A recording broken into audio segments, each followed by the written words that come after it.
Goeiemôre. Kom ons begin gou by die belangrikste. As die enige graad 1 tot 7 kinders hieronder is, hulle is vanoggend weer besig daarbo met die Pinkster. So as julle wil kom hardloop sommer hier by hierdie deur uit op, dan kan julle bo Pinkster gaan bywoon by al die kinders. Al die graad 1 tot 7 is, hulle is daarbo, hulle sing en dans en geniet hulle self heeltemal te veel. So as daar enige kinders is, as hy Janus gaan. Goed, as hy. Welkom vanoggend hier in die teenwoordigheid van God, die God van Josef, die God wat drome gee, wat teenwoordig is in die put, in die paleis, in die gevangenis, en wat altyd sy beloftes nakom. Draai so oomblik na mekaar toe en kom ons groet mekaar hier vanoggend.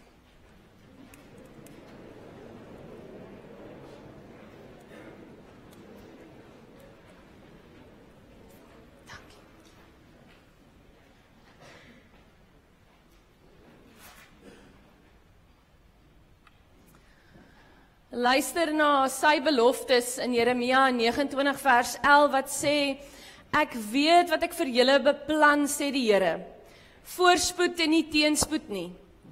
Ek wil vir julle 'n toekoms gee, 'n verwagting. Ons weet nie altyd wat voor lê nie, maar ons weet wie in beheer is. En daarom bring ons werk, ons lof, ons lewe voor hom. Want wat julle ook al doen dit van harte soos vir die Here en nie vir mense nie. En as jy dalk moeg of moedeloos kom, onthou dan hierdie vaste waarheid van Romeine 8 vers 28 wat sê, ons weet dat God alles ten goeie laat meewerk vir die wat hom liefhet. So kom, bring jou drome, jou vrae, jou lof, bring jou lewe na die Here toe.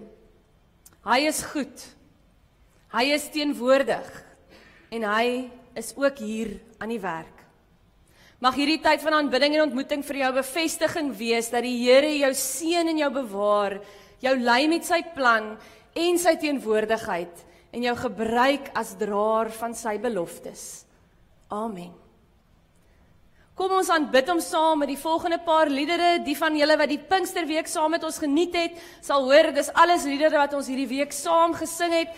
So kom ons staan en ons sing dit saam. As die bene moeg raak, asseblief gaan sit en sing saam met ons, maar kom ons sing hartlik saam.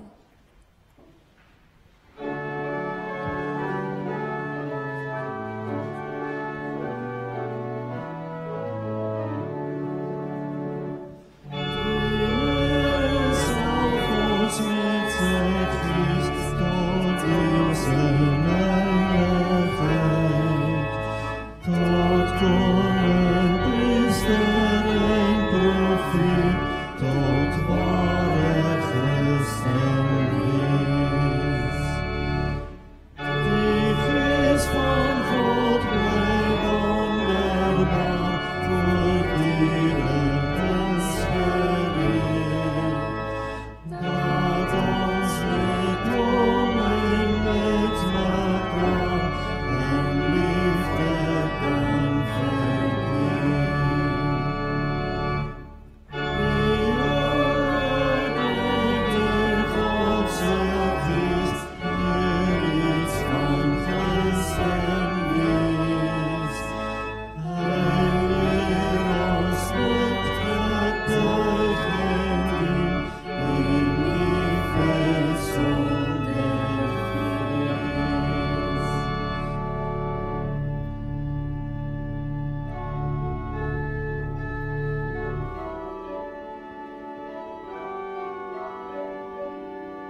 Daar waar u nou sit, gee ek 'n geleentheid waar ons 'n oomblik kan dink aan ons offergawes, wat ons vir die Here teruggee, maar ook daarmee saam vanoggend, waarop fokus jy? Waarvoor is jy dankbaar? Ons weet die dankoffers is daar voor en die deeroffers, maar as jy wil snap scan, kan jy dit nou ook doen. En ons sê ook dankie vir almal wat EFT's ook doen, maar kom ons vat 'n oomblik en ons dink waaroor vanoggend is ons werklik dankbaar vir die Here.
Kom ons sluit die oë en dan bid ons saam.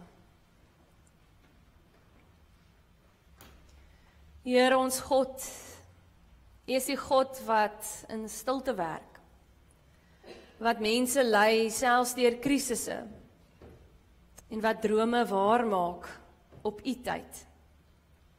Ons gaan staan vanoggend in verwondering voor U, U wat die silwerbeker van skuld openbaar, sodat ons harte gebreek kan word en ons verhoudings geheg kan word. U wat Josef se trane gebruik het om vergifnis te bring waar daar verraad was. U wat Jakob uit sy vrese gelei het en hom weer laat sien het dat U getrou is, selfs na jare van pyn en onsekerheid. Dankie Here dat U ons ook vandag roep om U plan te vertrou. Selfs wanneer ons dit nie verstaan nie, selfs wanneer daar honger, trane, swaar kry is. Open ons harte vanoggend, sodat ons sal luister wat U vir ons wil sê. Gee vir ons vernuwe hoop. Gee dat ons hier sal luister en uitgaan, en ook deel sal hê in die wêreld. Kom woon by ons in hierdie erediens. Spreek tot ons deur die woord. Amen. Ons gaan nou een van ons Pinksterliedjies saam sing wat ons elke keer saam gesing het in die oggende, so die wat in die oggende bygewoon het sal hom nou al goed ken, en ons het hom laas Sondag ook gesing. Ons gaan Vonk 277 saam sing. U is die lig wat deur die donker skyn, dat ons ook weet, hy is hier, selfs in die donkerte wat skyn deur ons.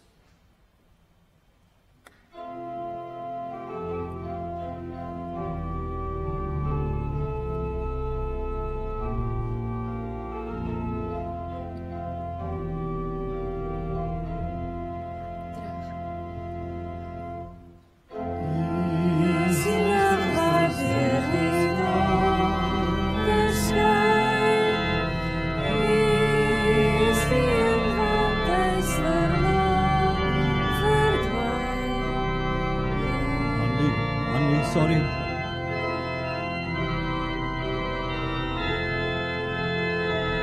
Tannie Hanlie.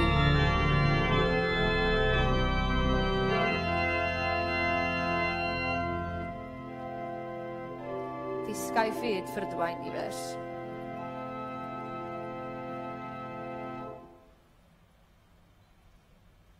Die eerste skuifie is nie daar nie, Jacques, wil jy nie gaan loer nie? As jy kan. Tegniese foutjie.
Skus julle, daar was nou 'n tegniese foutjie vanoggend. Ons haal hom nou maar eers uit. Jammer vir daardie een. Ons sal weer iewers in die erediens al inhaal en weer van voor af sing. Goed.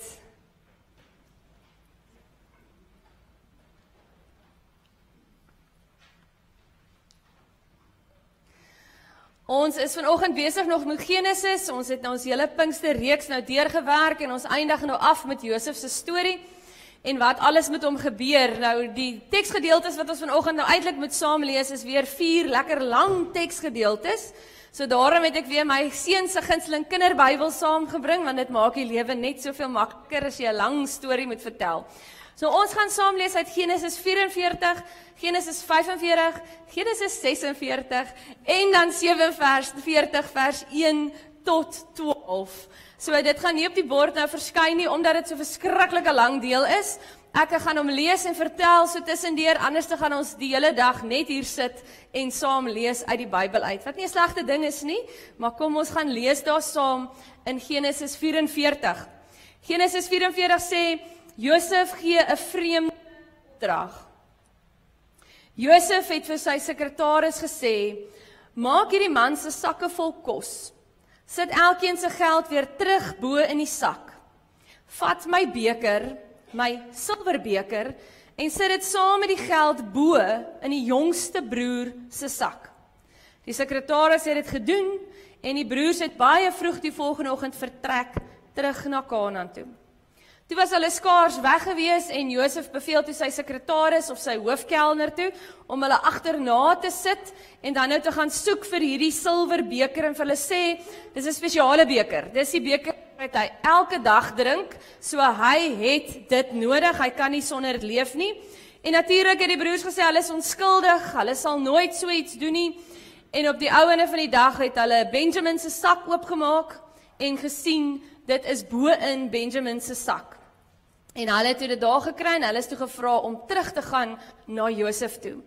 Josef was nog by die huis toe sy broers aangekom het en hulle het op die grond voor hom neergeval en Josef het kwaai gevra, wat het julle nou aangevang? Dink julle miskien ek weet nie wat hierdie land aangaan nie? Juda het geantwoord, wat kan ons sê meneer, Ons is almal skuldig. God het die sonde wat ons so lank weggesteek het, nou duidelik vir almal gewys. Ons is almal nou u slawe. Josef het gesê, ek sal dit nie toelaat nie. Net die een by wie die beker gekry is, sal 'n slaaf word. Julle ander kan teruggaan na julle pa toe. Judas sê toe, asseblief tog meneer, moenie vir my kwaad word nie. Daar is iets wat ek aan u moet verduidelik. Toe ons die eerste keer kom kos koop het meneer al gevra of ons pa nog lewe en of ons nog 'n broer het. Ons het toe al verduidelik dat ons pa al oud is. U het gesê die jongste broer moet saam met ons kom. Ons het vir u gesê ons pa is baie lief vir die jongste kind en dit sal sy dood kos as ons hom wegvat. Maar u het ons geen keuse gegee nie. Daarom is ons jongste broer hier saam met ons. Maar voor ons weg is, het ons pa gesê, julle weet ek het my vrou Rachel verskriklik lief gehad. Sy het net 2 seuns gehad. Die eerste een is weg, en ek moes maar aanvaar dat 'n leeu hom gevang het. Tot vandag toe het ek hom nooit weer gesien nie. As julle nou die tweede een hier wegvat, en hy kom iets oor, sal ek nie oor die skok kom nie. Ek sal doodgaan. Ek is al te oud om weer soveel hartseer te verdra. Meneer sien, ons kan nie teruggaan sonder Benjamin nie. Ons pa sal op die plek dood neerslaan, as hy sien Benjamin is nie by ons nie. Ek het my pa beloof, ek sal mooi na die seun kyk. Hou my hier, as meneer se slaaf in die plek van Benjamin. Maar asseblief, laat hom huis toe gaan. Ek kan dit nie verdra om eers aan my pa se hartseer te dink nie. Josef het toe agtergekom, sy broers is regtig jammer oor al hierdie goed wat gebeur het, en hy het toe begin huil, en hy sê vir hulle, ek is Josef. Lewe pa so waar nog. En sy broers was natuurlik stom van verbasing en hulle kon nie 'n woord uitkry nie. Toe nooi Josef sy broers om in Egipte kom bly, omdat daar hongersnood was en al die mense baie swaar gekry het, en hy het hulle gewaarsku dat daar nog 5 jaar van hongersnood op pad is op die ou einde. Die koning van Egipte het toe die broers uitgenooi om te sê kom woon daar, en op die ou einde van die dag mag hy gekies het watter landstrook hy dan vir hulle gee. So die broers het toe teruggegaan na Kanaan toe, en toe vir Jakob vertel dat hy nog lewe, en hy sê toe ook so waar, my seun Josef lewe nog, ek hoef nie langer te treur nie, ek moet hom eenvoudig sien, voor ek doodgaan. En toe op die ou einde praat God met Jakob, hy op pad, was hy onseker of hy nou die land moet los, en God praat toe met hom en sê toe vir hom, hy sal by hom wees, en hy is die God van sy pa Isak en jou oupa Abraham. Moenie bang wees nie om Egipte toe te gaan nie. Jakob en Josef het mekaar toe ontmoet, en natuurlik was dit 'n verskriklike mooi weersiens, dat hy weer sy seun terug het. Op die ou einde van die dag, toe sê hy vir sy broers presies wat om te sê vir die koning. Hulle sê toe vir die koning, hulle is veeboere, en hy gee toe vir hulle 'n stuk land in Goshen. Nou, dis een van die mees vrugbaarste areas wat daar was, en hulle kon toe daar verder leef. Gaan hulle die laaste stukkie vir ons lees. Josef het sy pa toe laat inkom en hom ook aan die koning voorgestel. Jakob het die koning vriendelik gegroet. Die koning het gevra, hoe oud is u? En Jakob het geantwoord, ek is al 130 jaar oud. Baie van my jare was jare van swaar kry. Ek het nog nooit regtig 'n blyplek van my eie gehad nie. Ek swerf my hele lewe nog rond. So was dit ook maar met my pa en my oupa. Hulle het nog swaarder gekry as ek. Jakob het die koning toe gegroet en vertrek. Josef het sy pa en broers toe in Goshen laat woon, by die stad Rameses. Dit was 'n goeie plek om te bly. Josef het ook gesorg dat sy familie genoeg het om te eet. Tot so ver. Ons het hierdie Pinksterreeks stil gestaan voor 'n dramatiese, roerende teologiese ryk verhaal van God se woord. En hierdie laaste hoofstukke van Josef, kan oom daar enetjie vir my aangaan asseblief? Staan nou weer stil. Dankie. En hierdie laaste hoofstukke van Josef se verhaal bring ons dan nou eintlik by die punt waar alles in lyn kom. Dis eintlik soos 'n klomp stukke legkaart wat uiteindelik binne in mekaar inpas.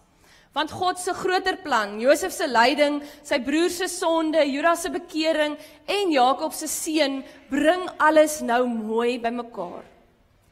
Daar is oomblikke in die lewe waar alles rondom jou, alles om ons eintlik so half onlogies lyk. Dinge loop skeef, drome verbrokkel, mense verraai ons en ons begin wonder. En dit is dan juis wanneer ons geloof die toets moet deurstaan. Om te glo dat God nog steeds in beheer is, al sien ek dit nie nou nie. Om te glo sy hand is steeds aan die werk, al voel alles onlogies vir ons. Die verhaal van Josef en sy broers van Genesis 44 tot 47 is hierdie kragtige herinnering dat God se plan nog nooit gestop het nie.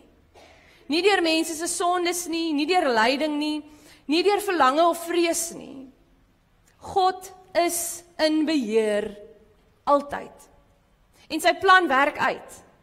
Al voel dit vir ons asof alles soms hand uitdruk. Ons teksgedeelte vorm 'n eenheid waarin God se voorsienigheid, sy genade, sy trou ten volle sigbaar is. Genesis 44 begin met 'n toneel wat op die oog af eintlik vir ons soos manipulerend lyk of verwarrend lyk of selfs 'n bietjie wraak. Josef het sy broers teruggestuur na Kanaan met graan, maar hy het hulle ook 'n toets gegee om deur te gaan. Hy plaas daai silwerbeker in Benjamin se sak en stuur sy dienaars om dit te gaan haal. En dit lyk regtig asof hy nou wil wraak neem. Maar eintlik is dit 'n toets van hulle harte. Jare tevore het hulle die jongste broer sonder genade verkoop. Maar nou word hulle gekonfronteer met die keuse, sal hulle Benjamin, hulle pa se nuwe gunsteling prys gee, of sal hulle saam staan as 'n familie? Judas se reaksie is ontroerend. Hy bied homself aan in Benjamin se plek. Hierdie keer wil die broers nie meer net aan hulle eie belange kyk nie. Juda, wat vroeër hierdie idee gehad het om Josef te verkoop, is nou bereid om as slaaf agter te bly, sodat sy vader se hart net gespaar kan word. Hierdie verandering wys vir ons iets belangrik. Selfs as mense verkeerde keuses maak, kan God dit gebruik om ons en hulle te verander. Die verkeerde dade van Josef se broers was sondig. Dit het seer gemaak. Maar God het nie beheer verloor nie. Inteendeel, hy gebruik daardie foute om iets groter te laat gebeur. Wanneer ons in ons lewe gekonfronteer word met mense wat ons seermaak, is dit nie noodwendig die einde nie. God kan hulle harte verander. God is in beheer, selfs in hulle.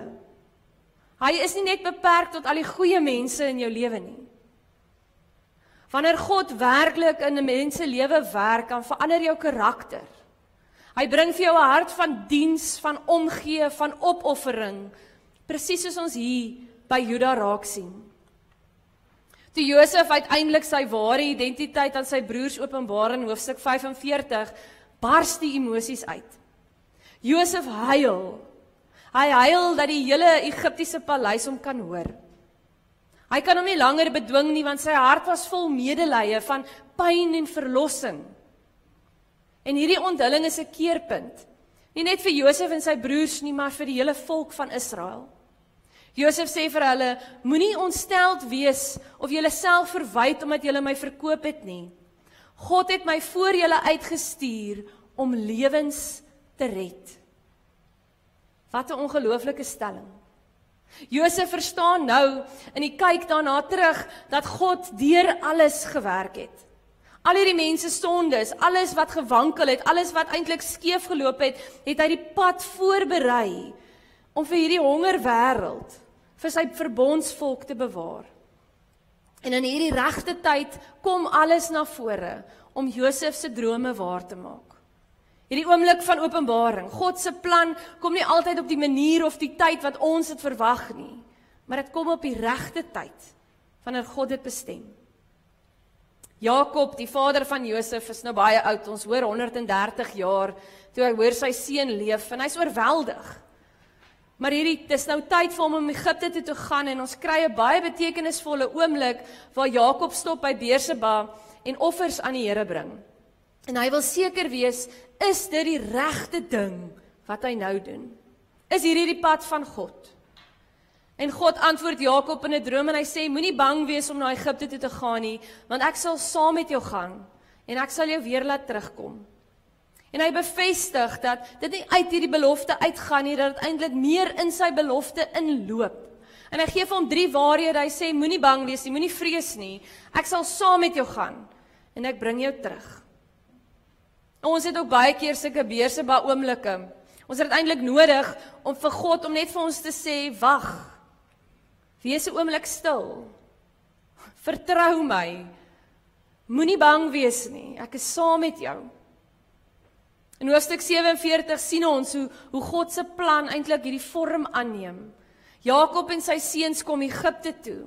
Josef sorg vir hulle. Hulle gaan bly in die land Gosen en hulle het 'n vrugbare deel. Perfek vir hulle vee. En Farao verwelkom hulle, omdat Josef die guns het van die koning. Josef sorg vir sy familie. Hy help hulle. Hulle is nie meer in die hongersnood nie. Maar ons sien weer iets groter, dat God jare tevore geweet het wat nodig sou gewees het. Hy het voorsien deur Josef. Hy het voorsien deur die drome, deur die honger, deur die trane, deur die krisis. Hy was betrokke by die groter prentjie. Vir ons is dit ook hierdie herinnering, dat daar 'n baie groter prentjie is. Ons sien 'n klein deeltjie daarvan. Maar hierdie God wat in beheer is betroubaar. Hy sien vooruit. Hy voorsien. En hy weet wat op pad is. Hierdie verhaal van Josef vra vir ons vandag, glo jy dat God in beheer is? Glo jy dat deur hierdie hele Josef storie ons vandag kan sien dat daar dinge gebeur met ons en dat dit vir ons 'n uitnodiging is om ook God te vertrou?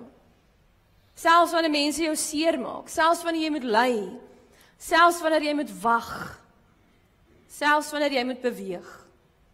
God is in beheer, hy is aan die werk, hy lei jou, hy onderhou jou en hy bring sy planne tot vervulling. Daarom is God se plan vir jou om te glo, werklik en diep, dat hy in beheer is. Nie net in die groot oomblikke nie, maar in die elke dag se klein detail van die lewe. En as jy daardie geloof vasgryp, sal jy vrede hê. Selfs in die storm, selfs in die put, selfs in die tronk. Want jy weet, God is teenwoordig. God is getrou.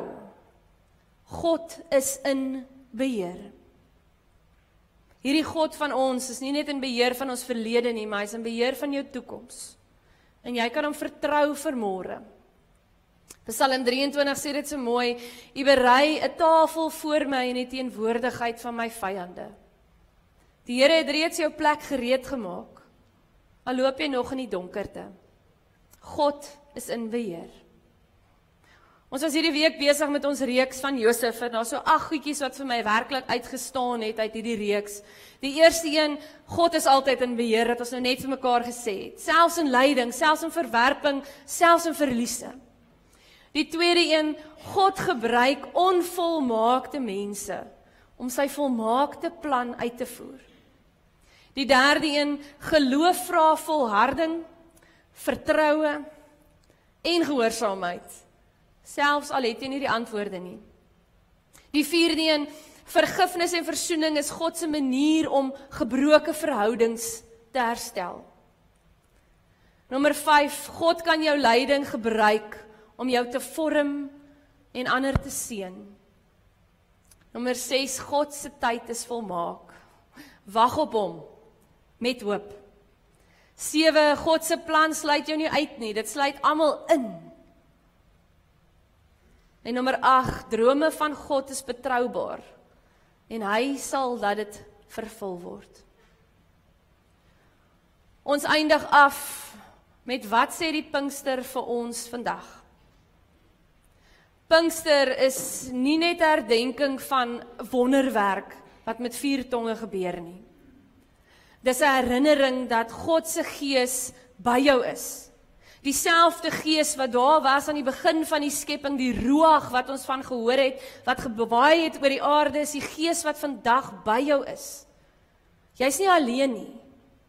Hy leef in jou hart, om jou te troos, om jou te lei, om jou geloof te versterk. Die Gees sê vandag vir jou, jy hoef nie alles te verstaan nie, al wil jy graag. Jy mag maar huil en hartseer wees, maar jy moet ook bereid wees om te wag op die Here. Moenie ophou glo nie. God is in beheer. God het 'n plan vir jou. God wil jou gebruik daar waar jy is en die mense om jou, sodat sy plan, sy volmaakte plan op die regte tyd tot vervulling kan kom. Amen. Kom ons sluit die oë en dan bid ons saam. Here, U is getrou. U is in beheer van die detail en die groter prentjie. U werk deur mense, selfs gebroke mense. Dankie vir Josef se verhaal wat vir ons wys dat U nie net onderhou nie, maar U herstel ook. Maak ons harte sag soos Judas se hart. Laat ons vergifnis gee soos Josef en bring ons tot rus in U voorsienigheid. Dankie dat U in beheer is. Dankie vir die Gees wat ons troos, wat ons lei, wat ons leer om te vertrou. Help ons om aan te hou glo, selfs wanneer ons nie verstaan nie, selfs wanneer dit donker is. Ons gee vanoggend ons pyn aan U oor, ons verlede, ons hede en ons toekoms. Want U is die God wat nooit slaap nie. U gee nooit op nie. U is altyd in beheer. Amen. Ons gaan nou 'n liedjie saam sing, Let the Weak Say I Am Strong, terwyl die kindertjies gaan terugkom, en dan gaan Henny vir ons voorvat met die nagmaal. So kom ons staan, dan sing ons Let the Weak Say I Am Strong, terwyl almal terugkom.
Goeiemôre.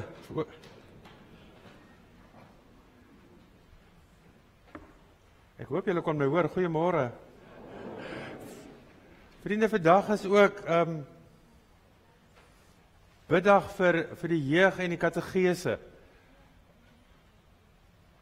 'n Besondere dag dat dit nou juist vandag is, nadat ons ook 'n besondere week met ons jong mense en ons kinders gehad het die afgelope paar aande. En ek wil vra dat ons sal 'n gebed doen vir ons kinders, vir ons kategete, vir ons gesinne, en ook in die res van die dag, spesifiek vir hulle sal bid. Maar kan ek vra, of kan ek sê, net voordat ek die gebed doen, en nou sien ek nie vir Samantha vinnig nie, jy is dit voor jou familie. Ek wil dan net vir jou sê, baie dankie, vir jou en die kategete wat jou gehelp het hierdie week, met die byeenkomste vir die kinders in die jeuglokaal. Samantha het weke lank gewerk en voorberei en goed gedoen. Baie, baie, baie dankie daarvoor. Hemelse Vader, as ons vanoggend by mekaar kom, dan dink ons aan u woorde wat sê, laat die kindertjies na my toe kom. Dankie Here vir kinders, vir jong mense in ons gemeente. Dankie Here vir 'n gemeente wat lief is vir hulle. Dankie Here vir 'n gemeente wat bid en wat smag daarna, dat die kindertjies ook na ons, deel van ons sal wees, en dat ons sal weet hoe om vir hulle tuis te laat voel en welkom te laat voel, dat hulle in ons gemeente 'n plek sal hê om te oefen, om gelowiges te wees. Bid ek vir elke kategeet, elke junior leier, elke lid van wat betrokke is op een of ander manier by ons jeugbediening, dat u vir hulle die wysheid en die insig sal gee, om te weet hoe om 'n tuiste te skep, waar kinders tuis voel, maar ook in verwondering oor die Here sal leef.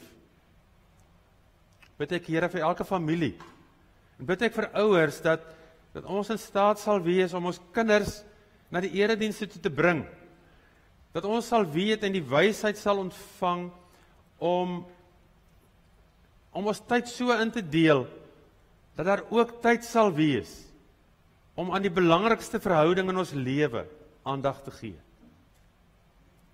Bid ons vanoggend, Here, dat u ook vir Samantha sal gebruik in ons gemeente, om vir haar regtige 'n instrument te maak, om ook leiding te gee vir hierdie belangrike bediening. Dankie Here vir hierdie afgelope paar aande, waar ons soveel met ons kinders kon leer, en saam met hulle kon doen. Amen. Vriende, ons het die voorreg om aan hier aan die einde van nagmaal, aan die einde van Pinkster, nagmaal te kan vier. Om vanoggend saam met mekaar te kan vier dat Jesus vir ons lief is. Dat God vir ons lief het. Dat hy na ons toe gekom het, om sy verbond met ons opnuut te sluit. En die nagmaal is in sy wese 'n verbondsmaaltyd, waar die verbinding, hierdie verhouding tussen ons en Christus telkens vernuwe word. En dit het die volgende betekenisse. Dis 'n gedagtenismaaltyd. As ons daai brood eet en die wyn drink, dan dink ons terug aan wat die Here vir ons gedoen het. Dis 'n waarborg. So seker as wat ek die brood eet en die wyn drink, so seker weet ek dat Jesus vir my gesterf het.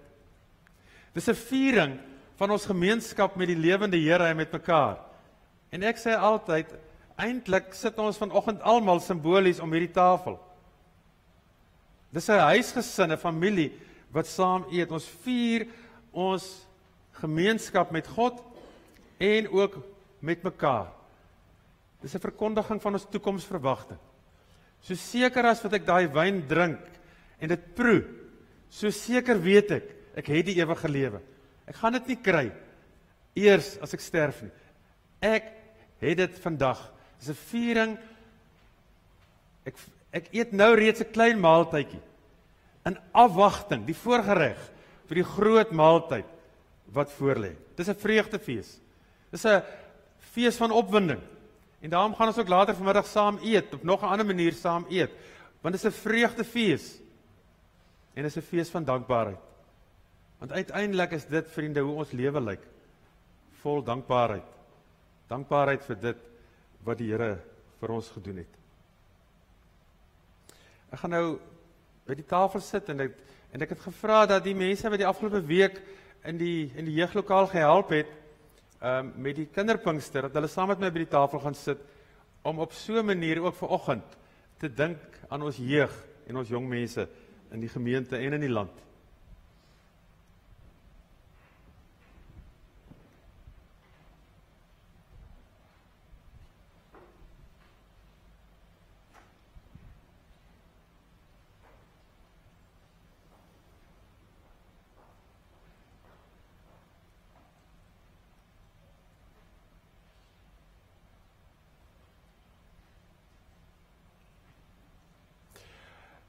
Vriende, kom ons staan almal op en dan gaan ons geloof bely.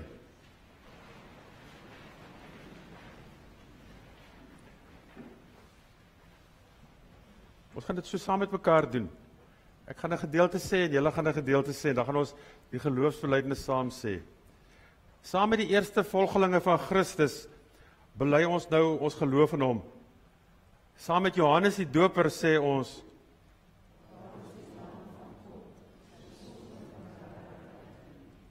saam met Andreas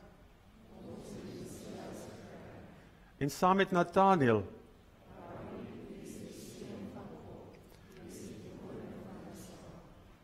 saam met die Samaritane saam met Simon Petrus en ons bely saam met Maria Magdalena. Bely saam met Thomas, die twyfelaar. En nou bely ons ook saam met die universele kerk, versprei oor alle lande, tale en kulture. Ek glo in God die Vader, die Almagtige, die Skepper van die hemel en die aarde, en in Jesus Christus, sy eniggebore Seun, ons Here, wat ontvang is van die Heilige Gees, gebore is uit die maagd Maria, wat gelei het onder Pontius Pilatus, gekruisig is, gesterf het en begrawe is, en ter helle neergedaal het, wat op die 3de dag weer opgestaan het uit die dode, wat opgevaar het na die hemel, en sit aan die regterhand van God, die Almagtige Vader, van waar hy sal kom om te oordeel, die wat nog lewe, en die wat reeds gesterf het. Ek glo in die Heilige Gees. Ek glo aan 'n heilige, algemene Christelike kerk, die gemeenskap van die heiliges, die vergewing van sondes, die opstanding van die vlees en 'n ewige lewe. Amen. Baie dankie.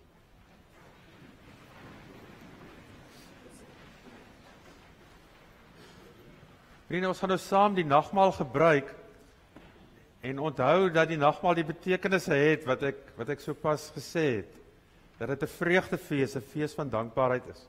En elkeen van julle baie welkom ook hierdie gemeenskap met die lewende Here en die gemeenskap met mekaar te vier. Maar voor ons dit doen, kom ons bid saam.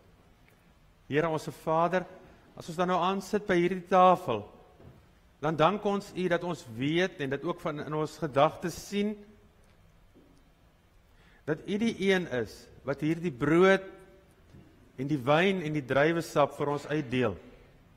En ons dank U, Here, vir mense wat dit na ons toe gaan bring en wat dan eintlik U arms is om dit vir ons te gee. Maak ons bewus daarvan, Here, dat ons die ewige lewe het en net nou hier kan uitgaan en dit vir mense gaan wys. Amen. Ons deel eers die brood uit en julle kan dit by julle hou, sit dit sommer op daai dingetjie daar, daai plankie voor op die bank neer, dan deel ons die druiwesap en die wyn uit. Julle kan dit ook in daai gaatjie sit en in daai plankie voor julle in die bank. En wanneer almal alles het, dan gebruik ons dit saam.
Kan ek dit gou seker maak of al die uitdelers brood en wyn het? Al die ander mense brood en wyn, iemand wat nie het nie? Ek het nou vergeet om ook weer 'n keer net vir die kinders dit te sê, dat ek het gesê dis 'n gemeenskapsmaaltyd, ons eet dit eintlik saam. En miskien is daar van julle wat in 'n familie net een stukkie brood geneem het, om dit ook nou vir mekaar te breek. Maar dis wat eintlik nou gaan gebeur, is dat ons die brood eet, en as dit ware vir Jesus inneem in ons liggaam, en sê, so seker as ek wat die brood eet, en die druiwesap of die wyn drink, so seker weet ek, dat Jesus my verlosser is. En ons het die week vir mekaar gesê in die jeuglokaal, dat God se droom vir ons is, dat ons sy kind sal wees.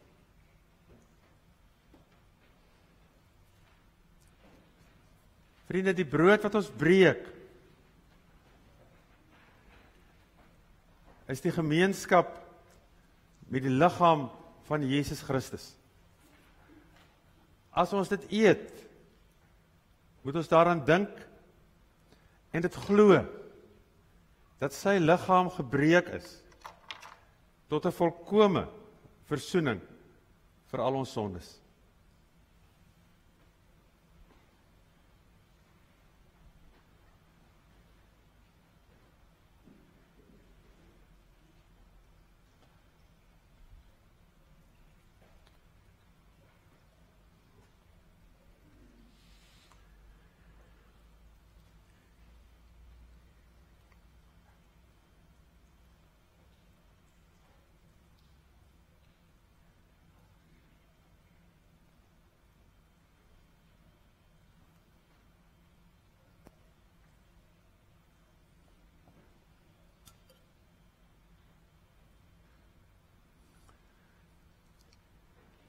Die beker van danksegging is die gemeenskap met die bloed van Jesus Christus.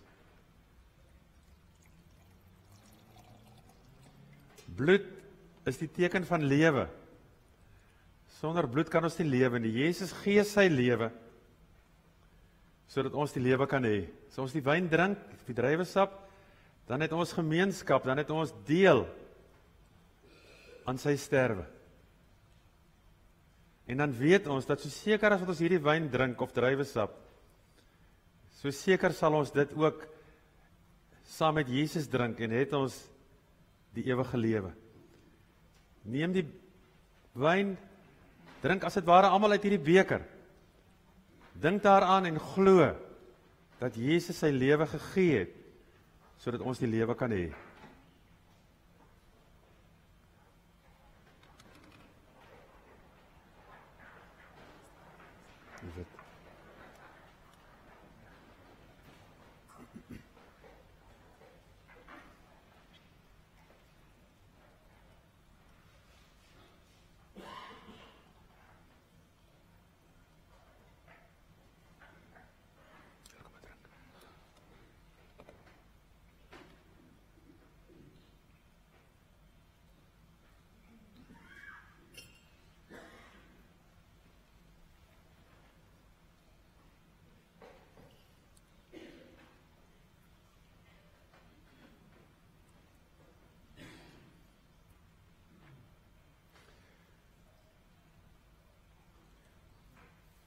Saam met Paulus wil ons nou sê,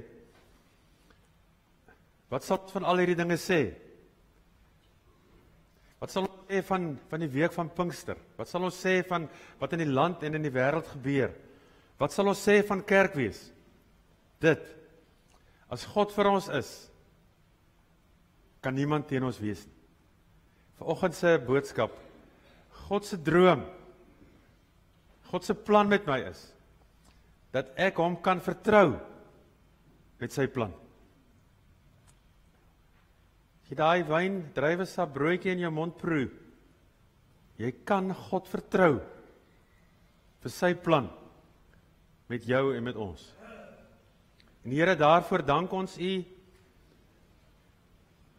vir al U liefde, vir U genadige liefde, vir U sorg, vir U wat nie toegelaat het dat iets U keer om ons U kinders te maak nie. dat nie die sonde nie, nie ons hardkoppigheid nie, niks gekeer het, dat U ons aan U verbind nie. En bid ek, Here, dat ons nou sal huis toe gaan, met hierdie dankbaarheid, maar ook met hierdie bewustheid van die band wat ons aan mekaar bind, dat ons 'n familie is. Amen.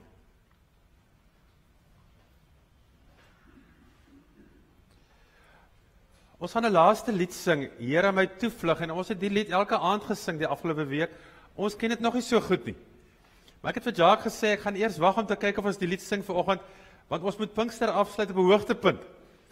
Nou, ons ken dit nog nie so goed nie, maar vanoggend gaan ons onsself verras.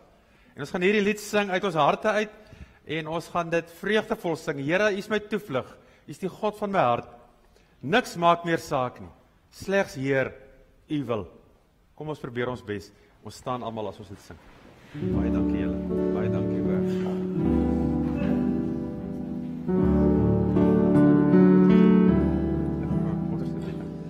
Here my toevlug, U is God van my hart. Niks maak meer saak nie, slegs Heer, U wil. Neem nou my gedagtes van oggend tot aand. Selfs as ek slaap, U nabyheid my lig.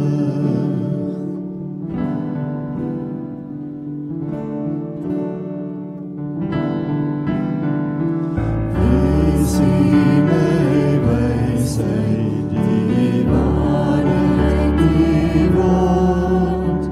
Versoen met die Godheid, vir ewig gebind. U is my Vader, en ek is die kind. Die Gees na inwonend, en eenheid verstaan.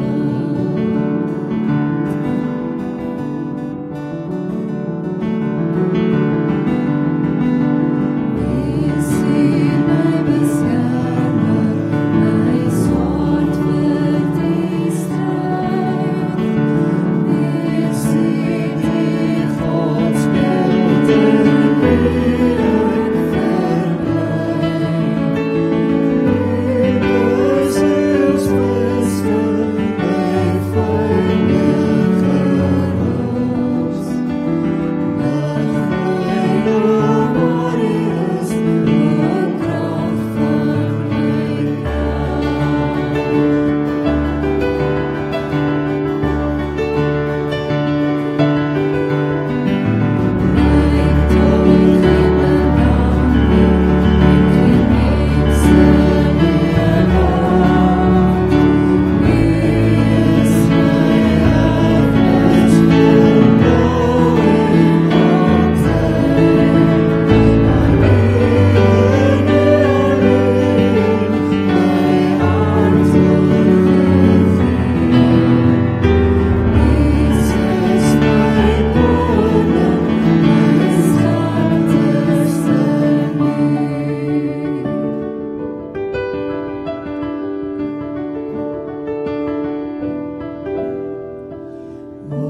Ontvang nou die seën van die Here.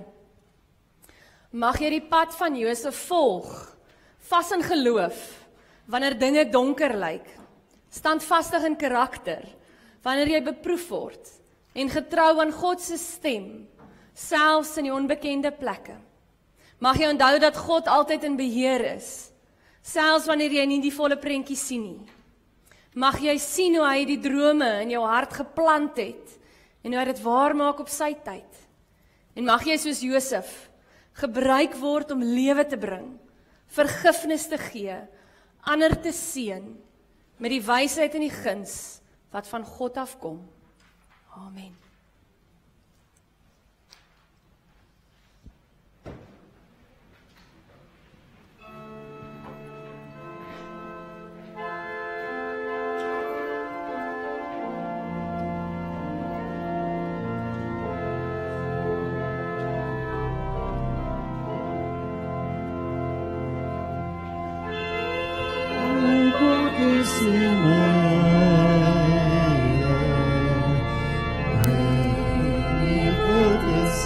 Jesus